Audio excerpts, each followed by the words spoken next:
Sunrise. So it's time to take a splash inside the local marine conservation efforts, uncovering the vital role sanctuaries play in preserving marine ecosystems.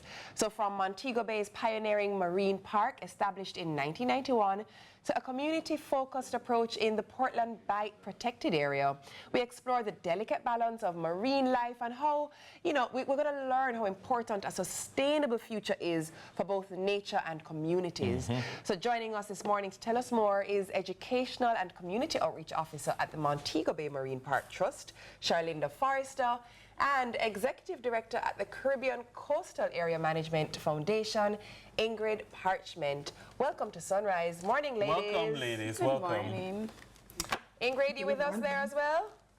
Yes, I am. Morning. Awesome, awesome. So I'm going to throw the first question to Sharlinda. Let's just talk a bit about ecosystems and just how critically important marine life is to the ecosystems.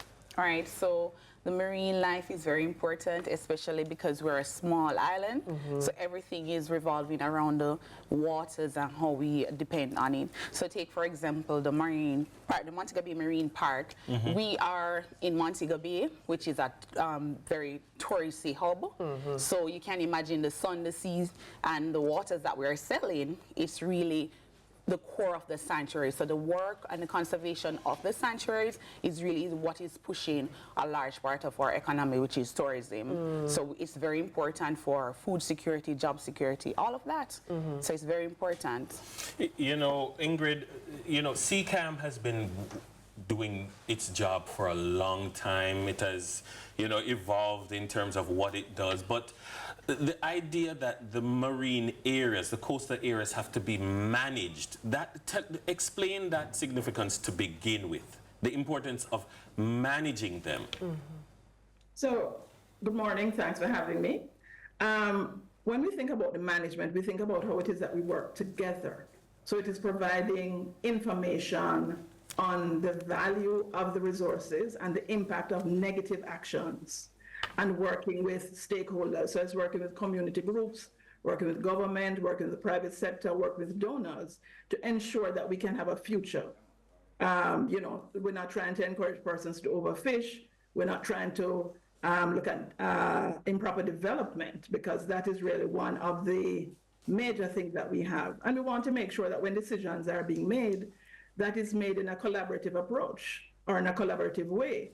Let's have a discussion, let the stakeholders on the ground who are being impacted know why it is that you want to do, and hear from them about why it could be done maybe a little differently so that you can get buy-in and have a future. You mentioned having a future. I think that's one of the things that people probably often overlook, the critical importance of managing these areas and the impact they have on our future. Sometimes we have to put this thing in a relatable way for persons to know, all right, if you don't do this, you're going to affect how you eat. Yes. If you don't do this, you'll affect how, where you live.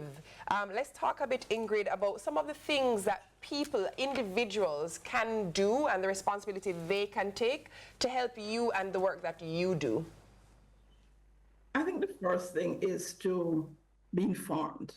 Try and find out. We operate the Portland Bight Discovery Center in Salt River, and we offer tours.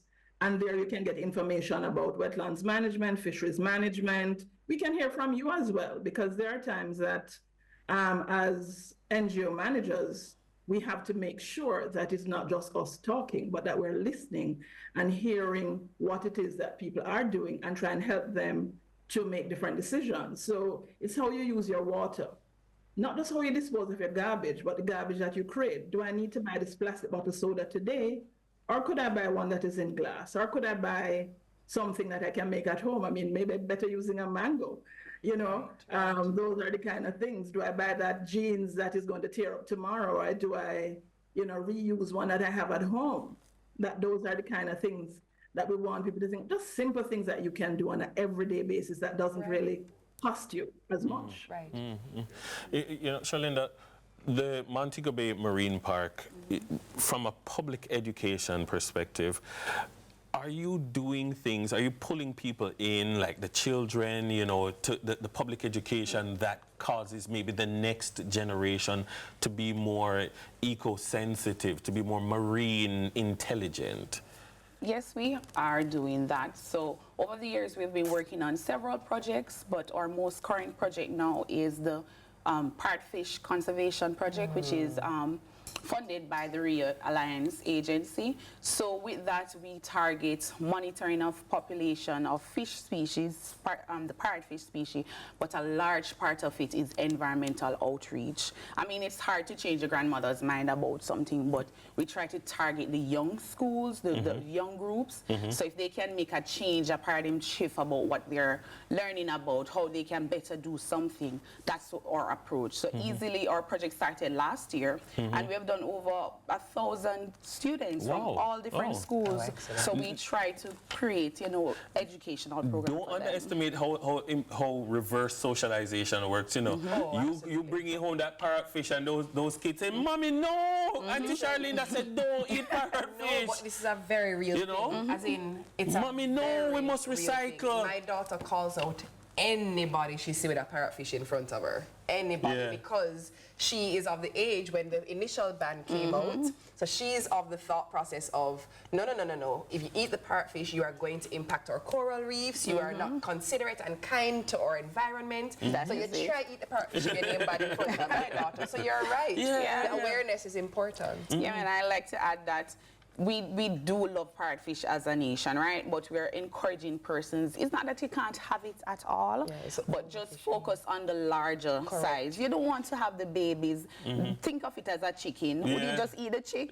Wait for it to give you an egg or even another chicken, right? So we encourage persons eat mature fish. We want them alive to preserve the ecosystem because we benefit so greatly from it. Indeed, always great to talk about these things. It's so important, and of course the conversation must go on, so anytime you want to talk about it, we're willing. Our guests have been Sharlinda Forrester, Educational and Community Outreach Officer at the Montego Bay Marine Park and Trust, and Ingrid Parchment, the Executive Director at CCAM, the Caribbean Coastal Area Management Foundation. Coming up next, lace up those shoes. We're running for autism awareness. We'll be right back.